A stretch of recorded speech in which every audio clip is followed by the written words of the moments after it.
Shalom Aleichem, everyone. Today we are going to be studying chapter 4, Perek Daled in Empirical Vesperia. This is the fourth in the series of 6 on the Common Core Ethics. We're going to begin today with a mitzvah of tzedakah, and we'll put a few coins in the pushka. And today the tzedakah is dedicated to Hatzalah. This money will go to Hatzalah. As you all know, today around the world, Hatzalah is raising money to help them do all their wonderful life-saving work. Hashem should bless them that they should be successful, and they should never need it, as the Maimonides promises that when Mashiach will come, and he codifies in the code of Jewish law, and when Mashiach will come, there will be no more war, and no more sickness, no more illness, no more ailments. Hospitals will be returned into, I don't know, maybe yeshivas and study halls, maybe research laboratories or museums. But until Mashiach comes, and until illness is eradicated from the world, we're going to need Hatzalah to do the miraculous and wonderful work that they do. Today we're going to touch upon a very fundamental concept in Judaism, and this is reward and punishment.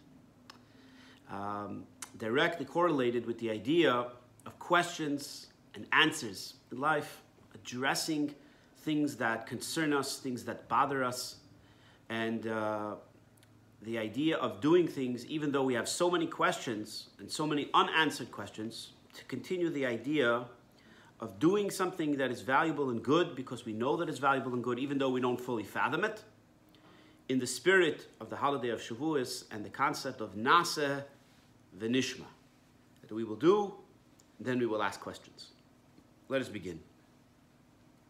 In the Mishnah in Empirical Vesperia, Perek Daled, Mishnah Yud Daled, Rabbi Yanai said, "Ein biyadenu loy meshuvas harashoim, ve'af loy miyasuri hatzadikim." Rabbi Yanai says that we don't know today, and we don't understand why wicked people, wickedness, evil, corruptness, why it has shalva, mishilvas harashoim. Why does it have tranquility? Why does it have blessing? Why does it succeed? Why does the evil prosper? Va'af loy miyasur tzadikim. Nor do we understand the pain and the challenges of the righteous. In other words, once upon a time, let us say in the time of the first temple, in the first Beis Hamikdash era, there was revelation, and things were pretty black and white. Godliness was revealed in the world. Good went to those who were good. Evil went to those who were evil. And you know, if good came upon a person, they were good. If evil came upon a person, they were evil. It was straight up. And so too, in certain times in the world, in certain things, that's the way it is. Things are black and white. Fire comes onto something, it burns it. Water comes onto something, it gets wet. We live in a world today where sometimes we have materials that are called fire retardant, or fire resistant, or water resistant, or water repellent. We have all these new inventions physically and so too spiritually. That sometimes a wicked person prospers, and sometimes a righteous person suffers. How do we understand this? So the Mishnah is saying we don't know. You're talking here about 1800 years ago where this was compiled. And the Mishnah is telling us we don't know. We don't have that black and white to be able to know exactly, tit for tat, item for item, why the master of the universe does certain things. Which leads us to the next part of the Mishnah. Rabbi Masya ben Chorosh, a very interesting Torah scholar. The sages' statements from Masya ben Chorosh are very interesting. Omer havi magdim b'shalom kol adam. Therefore, you should receive every person b'shalom, peacefully. V'havi zanov la'royos, and you should be a tail to the lion. V'al tiyeh roish l'shualim, and don't be a head for the foxes. Now we know the fox in Jewish tradition and culture is the animal that is cunning and sly. But you say, I'll be the head of something. The head of being cunning and kind, cunning and sly, is no greatness in that. Better be the tail of a lion, and in this case, the commentaries explain the tail of the lion refers to serving Torah scholars and sages, following in the ways of the Torah and its values. Better be on the back, receiving end of the Torah values than to be on the leading end or the beginning of that which is sly and cunning. There's a very interesting discussion, and we'll take from here, we'll move into a discussion from the teachings of Rabbeinu Yosef Chaim Rabbi Eliyahu in Baghdad, the Ben Ish Chai. And the Ben Ish Chai says something very interesting, and this leads us into a discussion on Shavuos. So we understand here that better to be a tail of something righteous than the head of something unrighteous. So when the Jewish people received the Torah at Sinai, Moshe Rabbeinu went up to heaven. The Gemara says, the angels came to God and they said, Mali yilud isha beinenu. Why should we have a human being amongst us? And then they went on to complain, as the Gemara in Shabbos, Taf Peches 88 states, they went on to say, I don't understand, Torah is spiritual, Torah is holy, why should we give it to the human beings, right? They were making their claim, very interestingly, saying that we were cunning. We, the human beings, were like the foxes. Maybe we had great advantages being human, but we also had many disadvantages. Mali yalud isha beinenu. We are spiritual creations of God. This is a creation of a woman. Roish l'shualim. Why should we have this up here?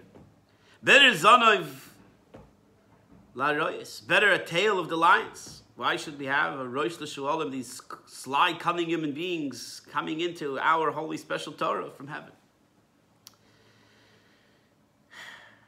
The Ben Ish Chai says something very beautiful based on the teachings of the Chidah, Chaim Yosef David Azulai, and he says that, you know, in the Torah, there are many levels of understanding. The simple way we lay this down is Pshat, Drush, Remez, and Soid. Pshat is the simple explanation, Drush is the homiletics, Remez are the hints and the numerical values that are found in the Torah. And then there's Soid, the secrets of the Torah, Kabbalah, Chassidus, etc. So he says that, what was the claim of the angels? The angels said, Pshat, okay, we have no choice. Moshe Rabbeinu even came back to God and said to the angels, as God had commanded Moses respond to them, he said to the angels, what do you mean, why should the Torah come to us? Do you have a mother and father where it says, honor your father and mother? No. So the Torah is talking to us. Where it says, don't kill, don't steal. Do you have any issues with killing and stealing in heaven? No. So what's the question? The Torah is obviously for us. So the claim, says the Ben Ish Chai, based on the Chidah, I understand Pshat. Okay, Pashat Pshat, it has to go, simple explanation. Practically speaking, the Torah has to go down to heaven, from heaven to earth. But Soid, why should the secrets of the Torah, why should the more spiritual components, the inner dimension of the Torah, why should that go down? That's what bothered them. You understand?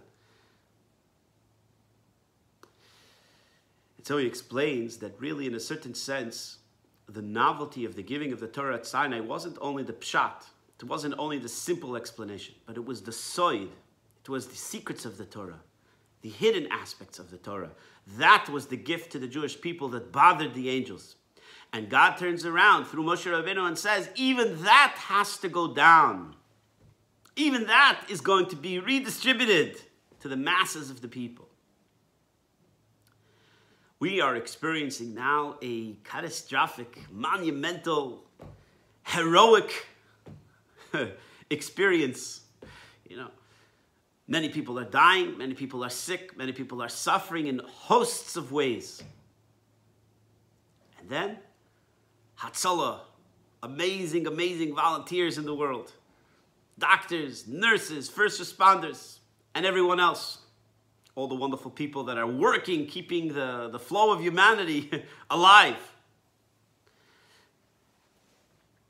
And you think to yourself, there's so much politics involved. And many people in our community came to me and said, Rabbi, how do we deal with this? The politicization of what's going on here, the bipolarization between people in the media, people in politics. It's disastrous what's happening. And what does Judaism have to say about this? So I think that the Mishnah and the teaching of the Ben Ish Chai and the Chidah here are really giving us a tremendous, tremendous insight. And I think the insight is very clear. We live in a world where there are levels to what happens. There's no question about it that Corona is a virus. There's no question about it that people suffering with this illness. There's no question about it that people have died. How exactly? Why exactly? How many exactly can be proven that suffered with it or died because of it has yet to be determined. So there are things in the world that are pshat, they're pashut.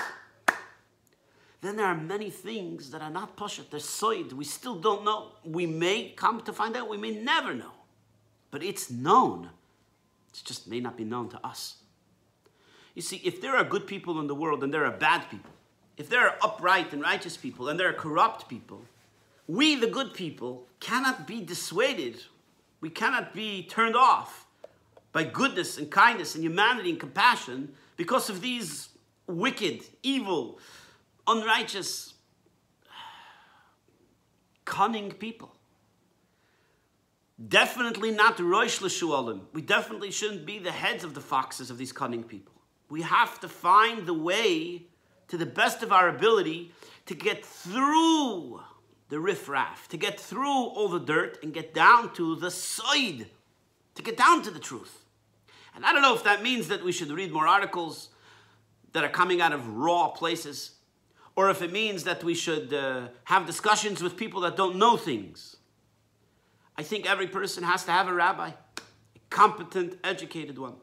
Every person has to have a mentor or a doctor that they confer with, that they trust, and they feel that this is their professional person, that they could turn to in a time of need, in COVID, before COVID, after COVID. And that person should be their guiding light. Like when you go into school, you had teachers. Like when you went to situations, through situations, other situations in your life, and you seek guidance, similarly here. Seek that guidance. Zon of la royos. Maybe you're going to say, but they're not, the chief of staff. Maybe they're not the best doctor in the world. There's Zon of la royos, says the Mishnah. The Zon of la royos is also good. If you find the tail of the lion, that's a part of the lion. If you find someone that's honest, and someone that is a person of integrity, a person that is genuine and skilled and professional, you could trust them. Zon of la royos is better than Rosh L'Shualim. Don't allow the media, don't allow the theatrics of what goes on in the world today, the whole show of what you're seeing in the news or what you're seeing in all the apps or what you're seeing in the social media. Don't let that impede your peace of mind, your Holy Spirit. The Malachim made the claim that maybe we shouldn't have the soid, that maybe we shouldn't have the truth, maybe we shouldn't have the essence of goodness. Moshe Rabbeinu himself turned around to the angels and he said, no, you're going to get the truth. The Jewish people are going to get the truth. I'm sorry, Malachim. I'm sorry, you big kings, you big spiritual holy ones, you cute-looking angels in heaven. It's very nice. You're in a great place in heaven. But the human beings, they also got to get a piece of this. They also got to get information and the truth. So we need to seek the truth. That's the nekuda. That's the point. We need to seek the truth. And as Jews, the way we seek truth is compassionately and kindly and gracefully, but arduously. That means we dedicate time and we study properly. And we look for the truth in the Torah, in our sages, and in our advisors that are authentic and that are genuine, and those that which we trust. And if for some reason or another you don't trust a certain person, or you don't feel comfortable with a certain person, or a certain idea, search further. Look for the side in things. Look for the truth Furthermore, because the world is filled with untruths. That's the way God designed it. To get to the gold, you got to dig down. To get to the diamonds, you got to dig down and move away all that dirt. It's the way it is physically. It's the way it is socially. It's the way it is spiritually. To get to the core of something, sometimes it takes a lot of work and a lot of effort and commitment. So Hashem should help that all those who need a complete and speedy recovery should have a complete and speedy recovery. And all those that are searching for the truth in their lives, COVID, for COVID, after COVID, should find it. Those that are looking for leadership, those that are looking for mentorship, those that are looking for guidance in life, those that are looking for strength and fortitude in a trying time should find it. And ultimately, we should rededicate ourselves to the three pillars of the world, like it says in Mishnah and Pirkei Avos. The world stands on Torah, Avoda, and Gemilas Chasadim. That's the studying of Torah, the service of prayer, and Gemilas Chasadim, the acts of goodness and kindness. Let us increase in these three areas, and the Kadosh Baruch Hu will bless us. That not only will be Zanav La'aroyes, the tail to the lions, but the true roar of the lion, the true face of the lion, which is on the throne of God in heaven, as it's brought in the prophets, Yecheskel, etc. We should see that with the coming of Mashiach, with the revelation of the leader of Mashiach, with the revelation of goodness and kindness, and the revelation of no more sickness and sorrow and pain in the world. Amen. Thank you.